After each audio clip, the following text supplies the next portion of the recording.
जय श्री कृष्णा भाइयों और बहनों। आज के इस वीडियो में मैं आपको कार्तिक मास महात्म्य के दूसरे अध्याय की कथा सुना रही हूँ।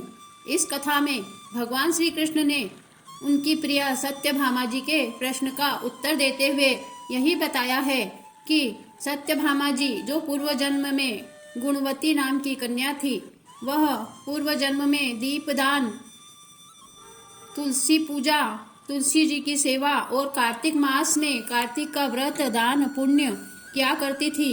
उसी के फलस्वरूप इस जन्म में उन्हें भगवान ने अपनी प्रियतमा होने का वरदान दिया और उन्हें अपने जीवन में अपनी सबसे प्यारी पटरानी होने का सौभाग्य प्राप्त किया। इस तरह इस कथा के अनुसार जो व्यक्ति कार्तिक मास में तुलसी जी की सेवा करते हैं, तुलसी जी को दीपदान करते हैं, उनकी रोज जल चढ़ाकर पूजा करते हैं, उन्हें अक्षय फल की प्राप्ति होती है। जो लोग कार्तिक के महीने में दीपदान करते हैं, उन लोगों को बहुत अधिक लक्ष्मी की प्राप्ति होती है। कार्तिक के महीने में दीपदान करने का बहुत अधिक फल मिलता है। कार्तिक के महीने में 5 लपेटे वाली 108 तार की बाती जलाने का बहुत अधिक महत्व है। दीपदान आप पीपल के पेड़ के नीचे, तुलसी माता के सामने और किसी भी पवित्र नदी जलाशय के घाट पर भी कर सकते हैं। तुलसी जी में रोज सुबह और शाम दीपदान करना चाहिए, इसका अक्षय फल प्राप्त होता है। श्री कृष्णचंद्र जी ने कहा, हे देवी, गुणवती अपने पिता और स्वामी को राक्षस द्वारा मारे जाने का संवाद सुनकर पिता और पति के क्लेश से दुखित होकर करुण विलाप करने लगी। हे नाथ, हे पिता, हमको त्याग कर तुम कहाँ चले गए हो? अब मैं अकेली कन्या हूँ, आप लोगों के बिना असहाय हो गई हूँ। अब मैं क्या करूँ? मेरे भोजन और वस्त्रों की व्यवस्था कौन करेगा? घर में स्नेह पूर्वक लालन पालन कौन करेगा? मैं कुछ भी नहीं कर सकती। मुझ विधवा को कौन रखेगा? मैं मूर्ख कहाँ जाऊँ? कौन मेरे दुखों को दूर करेगा? श्री कृष्णचंद्र जी ने कहा कि इस तरह रोती हुई वह मृगी की तरह व्याकुल होकर अपने को भाग्यहीन, असुखी, आशाहीन कहती हुई बोली कि अब मैं किसकी शरण में जाऊं जो मेरे दुख को हर लेगा। तत्पश्चात वायु से आहत केले के वृक्ष की तरह वह पृथ्वी पर गिर पड़ी। अधिक देर तक पड़े रहने के बाद होश में आई, फिर भी अत्यंत करुण विलाप करके बहुत विकल होकर शोक महासागर में डूब गई। अपने घर की सारी वस्तुएं बेचकर सावधानी के साथ उसने अपने पिता और पति की यथाशक्ति श्राद्धादिक क्रिया की। उसके पश्चात उसी पुरी में निवास करती हुई वह विष्णु भगवान की भक्ति में तत्पर होकर शुद्ध तथा शांत स्वभाव से अपनी इंद्रियों को अपने वश में करके वहीं रहने लगी। उसने जन्म से लेकर मरण तक एकादशी का व्रत किया तथा कार्तिक मास का विधिवत सेवन किया। एकादशी और कार्तिक व्रत भगवान श्री हरि नारायण को अति प्रिय हैं। इस तरह भुक्ति, मुक्ति, पुत्र तथा संपत्ति को देने वाले परम पवित्र व्रत हैं। जो मनुष्य तुला की संक्रांति रहते हुए कार्तिक मास में प्रातः काल में स्नान करते हैं, वे चाहे पापी ही क्यों न हो तो भी वे उनसे मुक्त हो जाते हैं। जो मनुष्य कार्तिक स्नान, जागरण, दीपदान तथा तुलसी के वृक्ष की रक्षा करते हैं, वे साक्षात विष्णु भगवान के तुल्य हैं।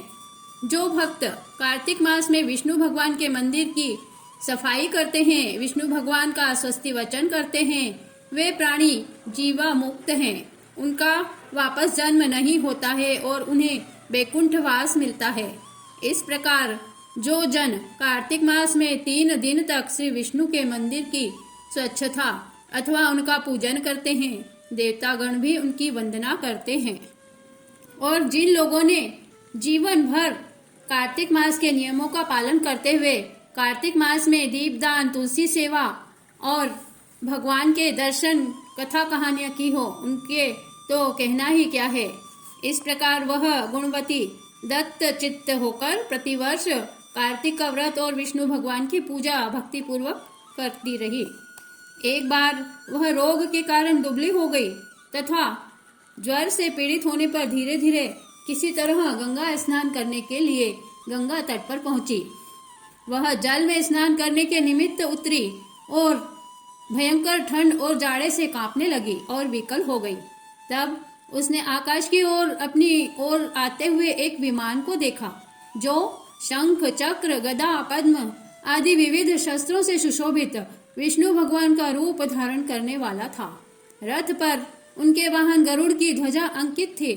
तब विष्णु के गण विमान पर चढ़ाकर उस पर चंवर डुलाते हुए अप्सरा गणों से सुशोभित उस गुणवंती को बैकुंठ लोक में ले गए। वह गुणवती प्रज्वलित अग्नि की शिखा की तरह उस विमान में बैठी हुई एकमात्र कार्तिक व्रत के प्रभाव से मेरे समीप आई। इसके अनंतर जब ब्रह्मादिक देवताओं के प्रार्थना करने पर मैं इस मानवलोक में आया, तब मेरे गण भी मेरे साथ आए। हे भामिनी, ये समस्त यादव मेरे ही गण हैं। देव शर्मा नामक विप्र जो पूर्व जन्म में तुम्हारा पिता था, वही इस जन्म में सत्राजित होकर यहाँ आया है। जो पूर्व जन्म में तुम्हारे पति चंद्र शर्मा थे, वही अक्रूर हुए। और हे भामिनी, तुम ही वह गुणवती हो। कार्तिक व्रत के पुण्य से ही तुम मुझे अति प्यारी हो। पूर्व जन्म में मेरे मंदिर के द्वार पर तुमने तुलसी का बगीचा लगाया था। उसी पुण्य के प्रभाव से तुम्हारे घर में यह कल्प वृक्ष सुशोभित हो रहा है। पूर्व जन्म में जो तुमने कार्तिक मास में दीपदान किया था, इसी कारण तुम्हारे शरीर में शोभा और तुम्हारे घर में साक्षात अचल लक्ष्मी निवास करती है। उस जन्म में तुमने जो व्रताधिक पति स्वरूप भगवान के लिए अर्पण किए थे, उसी के फल से तुम इस जन्म में मेरी प्रिय भार्या हुई हो। पूर्व जन्म में आजीवन तुमने नियम सहित कार्तिक मास का व्रत किया था। उसी से कभी भी हमारा और तुम्हारा वियोग नहीं हो सकेगा। इसी प्रकार जो प्राणी कार्तिक का व्रत करेंगे, नियम करेंगे, वे सब भी मेरे ही समीप रहेंगे और तुम्हारे ही समान मुझे प्रिय होंगे। यज्ञ, दान, व्रत तथा तपस्या करने वाले मनुष्यों को जो फल प्राप्त होता है, वह कार्तिक व्रत के पुण्य फल का 16वां भाग भी नहीं होता है। सूत जी ने कहा कि इस प्रकार सत्यभामा श्री कृष्ण भगवान से अपने पूर्व जन्म संबंधी पुण्य के प्रभाव का वृत्तांत सुनकर बहुत प्रसन्न हुई। इस तरह जो व्यक्ति गुणवती की तरह ही कार्तिक के महीने में दीपदान करते हैं, तुलसी सेवा करते हैं और कार्तिक के नियमों का पालन करते हुए कार्तिक के महीने का उपवास व्रत करते हैं, उन्हें भगवान श्री हरि नारायण की असीम कृपा प्राप्त होती है और उन लोगों की सभी की मनोकामनाएं पूर्ण होती है, सुख समृद्धि मिलती है और लक्ष्मी का उनके घर में निवास होता है। अतः कार्तिक महात्म्य का यह दूसरा अध्याय यहीं पर समाप्त होता है। बोलिए श्री कृष्णचंद्र भगवान की जय। श्री कृष्ण गोविंद हरे मुरारी, हे नाथ नारायण वासुदेवा। इस तरह प्रतिदिन कार्तिक महात्म्य को सुनने के बाद इस मंत्र का जाप अवश्य करना चाहिए। बोलिए श्री कृष्णचंद्र भगवान की जय।